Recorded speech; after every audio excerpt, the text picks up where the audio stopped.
Why Survivor is 100% fake. Hey guys, welcome back to Small Screen Shakedown. Today we'll talk about why Survivor is 100% fake. Let's head into it. Number 10. Contestants aren't thrown into challenges with no prep. Once again, immunity is back up for grabs.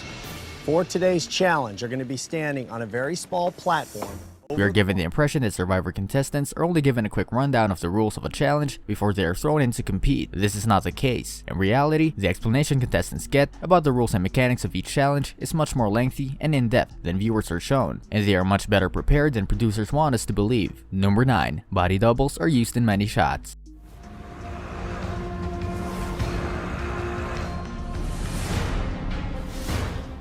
If you're going to have a reality show that takes place in gorgeous tropical locales, you're going to want epic, sweeping aerial shots of the area, and Survivor has no shortage of those. Unfortunately, body doubles are almost always used for the wide shots, rather than the contestants themselves. Otherwise, all aerial shots would include the crew with all of their equipment posted all over the place, and that would take away from the beauty of the shots. Number 8. The crew helps with building campfires.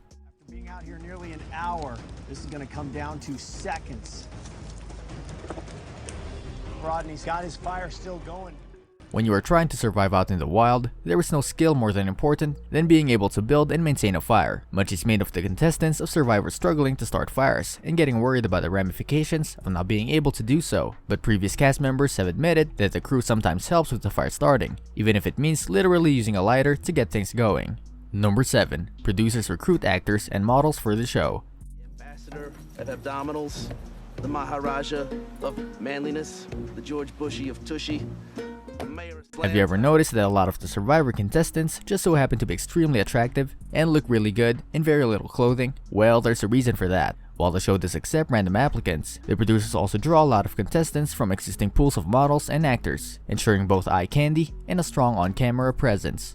Number 6. The contestants' clothing is chosen for them. Survivor Caramon winner John Cochran spilled a lot of the tea about the show after the fact, including one particularly interesting tidbit. He never wore a sweater vest in his life prior to being on the show. So how did that become his iconic look on Survivor? Well, because the show picked that look for him. Several other former Survivor contestants have also corroborated this, saying that their attire on the show was chosen for them, typically in an attempt to play up some aspect of their character that producers want to sell. Number 5. Tribal Council sessions are heavily edited.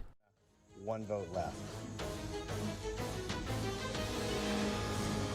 Hannah, we're tied. While we're on a roll with the Tribal Council, there's one more aspect of it that isn't all it's cracked up to be. The version of the Tribal Council we see on TV typically only encompasses about 10 minutes, and it's all very fast moving and interesting. The actual Tribal Councils last much longer than that, sometimes as long as an hour, and involve a lot of less exciting interactions between the contestants and Probst, where he asks them a lot of questions to try and get the exciting bits that end up being what we are shown. Number 4. Camera confessionals have multiple takes. Don't hate the players, homie. Hate the game. This isn't Big Brother, it's Survivor. We do things different here. A reality show staple since the genre has existed is the confessional, those cutaways where we see a cast member giving their thoughts on the current state of things while looking either directly at the camera or to some sort of interview just off screen. It's too important of an aspect to leave entirely to a single take. So what do? They set cameras from different angles so that the editors have the option to show the confession from different points of views. This also helps if one of the contestants messes up with the rehearsed expressions, then they can just cut to a different angle. But confessions are often done multiple times in order to get them just right for our viewing pleasure. Number 3. Contestants have to recreate conversations missed by cameras. Speaking of Survivor contestants being asked to repeat themselves, they are sometimes required to recreate entire conversations. Camera operators can be everywhere at all times, and they occasionally find themselves coming upon a juicy conversation, having already missed part of it. So what do? Ask the people to just have it again, of course, so that the entire thing can be caught on camera. Number 2. Final jury speeches are written and rehearsed. You know what the monkey said when the lawnmower ran over his tail? It won't be long now. That's right, I'm gonna make this quick. Sometimes, just asking a contestant to repeat a few lines of dialogue a couple of times with a suggestion or two from a producer is all it takes to get a speech polished enough for TV. But when it comes to the exciting final jury speeches that fans look forward to each season, it would seem those are too important to leave entirely to the contestants to come up with on the fly. Many jury speeches have not only been completely written out beforehand, but actually rehearsed by the contestant before the final performance. Number 1. Winners don't actually get $1 million.